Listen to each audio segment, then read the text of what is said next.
નમસ્તે.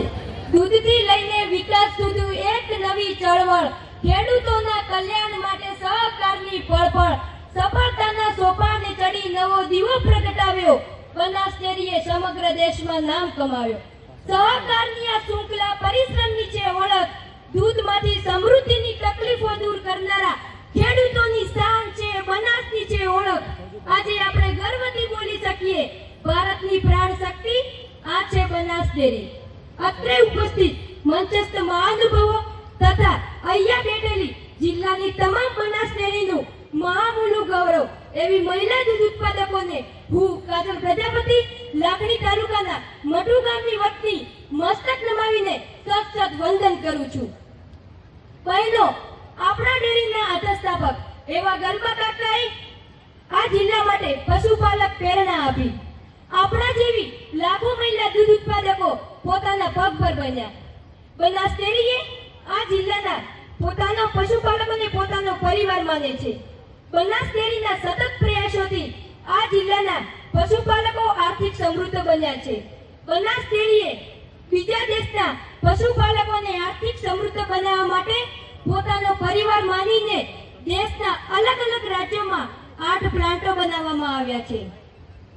વર્ષ 2015 પછી શંકરભાઈ ચેરમેન બન્યા. બનાસ ડેરી દ્વારા 600 વીઘા કરતા પણ વધારે જમીન ખરીદી કરી, ડેરી મિલકતમાં વધારો કર્યો. ગુજરાત બહાર પ્લાન્ટ સ્થાપવા માટે રાજ્યના જે તે સરકારો પાસેથી જમીનની ફાળવણી અને કરોડો રૂપિયાની સબસિડી મેળવી. ગુજરાત આજે બહારના લોકો માટે, ખાસ કરીને ખેડૂતો, પશુપાલકો અને મહિલાઓ માટે સશક્ત બનાવવાનું કેન્દ્ર બની ગયું છે. ઉત્તર પ્રદેશ, હરિયાણા, રાજસ્થાન, આંધ્રપ્રદેશ, ઓડિશા અને ઝારખંડ જેવા રાજ્યોમાં બનાસ ડેરીએ પોતાના પ્લાન્ટ શરૂ કરીને ખેડૂતો અને પશુપાલકોને સહકાર આપવાની મદદ કરી રહી છે. વિવિધ પ્રોડક્ટો બનાવીને અને તેનું વેચાણ કરીને બનાસ ડેરી દ્વારા રોજગાર આપવામાં આવી રહી છે. આપણા શંકરભાઈ અને નિયામક મંડળ સતત વિચારીને હજુ પણ વધુ મજબૂત બનાવવા માટે અને દરરોજ આવતા લાખો લીટર દૂધ અને દૂધની બનાવટોને વેચાણ કરવા દેશના અલગ અલગ રાજ્યોમાં પ્લાન્ટ શરૂ કરીને દૂધને રેલવે મારફત મોકલીને તેનું પરિવર્તનમાં ખર્ચ ઓછો થયેલ છે. બનાસ ડેરી દ્વારા બધાને રોજગારી આપવાનું કામ કરવામાં આવી રહ્યું છે.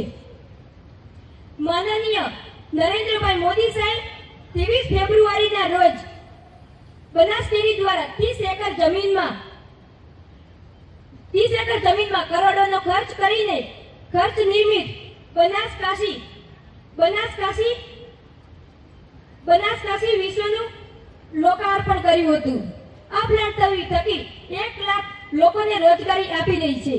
આ ઉપરાંત આની સાથે પૂર્વાંચલના ખેડૂતો અને પશુપાલકોને દૂધમાં તેની આવકમાં વધારો કરવા માટે પ્રયત્નો કરવામાં આવી રહ્યા છે. બનાસ ડેરી સાથે પૂર્વાંચલના ખેડૂતો બનાસ ડેરીના દૂધની સાથે દૂધમાંથી બનાવેલી બનાવટો, મીઠાઈ, આઈસ્ક્રીમ, પનીર, ખોયા વગેરે અનેક આઈટમોનો સ્વાદ ચાખી રહ્યા છે અને કાશી વિશ્વનાથના ધામમાં બનાસ ડેરીનો પ્રસાદ મળતો થયો છે. ચેરમેન શ્રી શંકરભાઈના નેતૃત્વમાં એટલે કે છેલ્લા 10 વર્ષમાં બનાસ ડેરી સ્થાનિક સમુદાય, સહકારી વિચારધારાના ધર્મી તમામ દૂધ ઉત્પાદકોને પોતાને સફળ થાય એવી રીતે પ્રયત્નો કરવામાં આવી રહ્યા છે. શંકરભાઈ હંમેશા બીજાના કલ્યાણ માટે તેઓ લોકસેવક બનીને જીવે છે. જ્યાં સ્ત્રીનું સન્માન થાય છે ત્યાં દેવી દેવતાઓનો વાસ થાય છે. બહેનો, તમને ખબર પણ નહીં હોય, આપણા શંકરભાઈ ડેરીની ગાડી પણ વાપરતા નથી અને તેનું ભથ્થું પણ લેતા નથી અને નિયામક મંડળ સાથે મળીને તેઓ રાત દિવસ આપણા માટે કામ કરી રહ્યા છે. શંકરભાઈનું કામ કરી રહ્યા છે અને બનાસ ડેરી માટે એવા ઘણા બધા પ્રયત્નો કરવામાં આવી રહ્યા છે.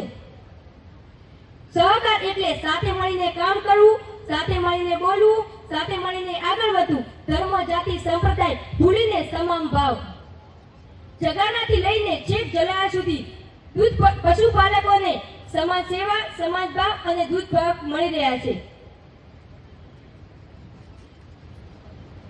બ્રાહ્મણ બહેન હોય કે પટેલ બહેન હોય, પ્રજાપતિ બહેન હોય કે દરબાર બહેન હોય, જેનું જેટલું દૂધ તેનો તેટલું પાક તે પ્રમાણે તેમને નફો આપવામાં આવી રહ્યો છે. 18 આલમ અને 36 કોમ ઉચ્ચ નીચના ભેદભાવ વગર બધાને સરખો અધિકાર આપવામાં આવી રહ્યો છે. સ્વગચ્છત્વમ સ્વવદતમ સવો મનાસી જાનતમ. ચાલો સાથે મળીને બોલીએ, ચાલો સાથે મળીને આગળ વધીએ અને આપણા બધાનું ધ્યાન એક જ દિશામાં કેન્દ્રિત કરીએ. આપણી સંસ્કૃતિમાં સ્ત્રીને પુરુષ કરતા પહેલા માન આપવામાં આવે છે. ભગવાન રામનું નામ લેતા પહેલા સીતા માતાને દર્શાવવામાં આવે છે. સીતારામ. ભગવાન શ્રી કૃષ્ણનું નામ લેતા પહેલા રાધાનું નામ લેવામાં આવે છે, રાધે કૃષ્ણ. આમ બનાસ ડેરી દ્વારા આપણે મહિલા શક્તિને બિરદાવવામાં આવે છે. અમારા માર્ગદર્શક અને પથદર્શક બનવા માટે શંકરભાઈ અને તેમની સાથે નિયામક મંડળનો ખૂબ ખૂબ આભાર. તેમનું પારદર્શી વહીવટો, મજબૂત નેતૃત્વ અને કલ્યાણકારી નિર્ણયો થકી પશુપાલકોને છેક સુધી આર્થિક અને સમૃદ્ધ બનાવવા માટે ઉત્તેજન પારદર્શક બન્યા છે. અસ્તુ. જય હિન્દ, જય ભારત.